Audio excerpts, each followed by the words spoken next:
मंडी को आनी धान हंतसंत होती चाषी सकाळू आसी राति हेला हेले धान उठी पारिला नाही जाको नहीं चाषी मध्य तीव्र असंतोष देखा मिली। एभली घटना देखा मिली जाजपुर जिला कोड़ई ब्लॉक धनेश्वर सेवा समवाय समिति।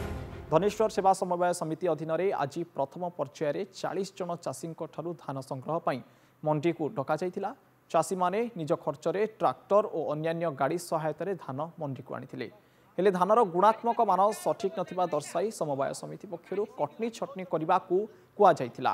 मात्र चाषी माने एथिरे राजी होई नथिबा बेले बहु समय धरी विवाद लागि रहितला। चाषी माने निज निज धान को जगी रहितबा बेले समवाय समितिर संपादक और अन्यान्य कर्मचारी माने कार्यालय रे ताला पकाई चली जाइथिले। तबे विलंबित राति पर्यंत चाषी माने सेमानक धान गाड़ी धरी मंडी रे बसी रहितबा देखिबाकू मिलिछि। एपरी अव्यवस्था नहीं चाषी माने असंतोष व्यक्त करने सह राजरास्ता को ओह्लाई आंदोलन करने को चेतावनी देइछन्ति। कालू आसिलुनु आमको सेक्रेटरी फोन करथिले तुमर आज धान अच्छी दबारे आम धान नहीं आसलु। धान आसिक पहुँचला बेलू 11टा पर्यंत अफिसर किसी देखा ना 11टा बेलू आसला अफिसर आसिले धान चेकिंग कले धान चलेले बाछिले गोड़ी बाहर कले बाली बाहर कले लास्ट को सुना कंटार अजिन है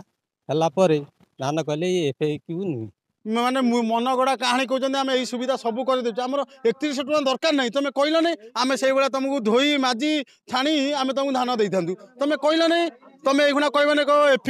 एफिक्यू धान आमको आपड़ जो विहन दौरान से सरकार एफिक्यू विहन दौरान एफिक्यू विहन किए करेंगे आमको नॉन एफिक्यू कहीकि आमको सर पकड़ पुणी बिना वेट बिना ये आमको नॉन एफिक्यू कहीकि पकड़ जो 31 टका गवर्नमेंट कही 60 केजी दाम तो 31 ना गोटे क्विंटाल दाम 31 तो गवर्नमेंट आमको कहूँ जे आप धोईकी माजिकी पोचिकी 30 गोटे क्विंटाल धान को 60 केजी आने देवे गवर्नमेंट करुच्ची कौन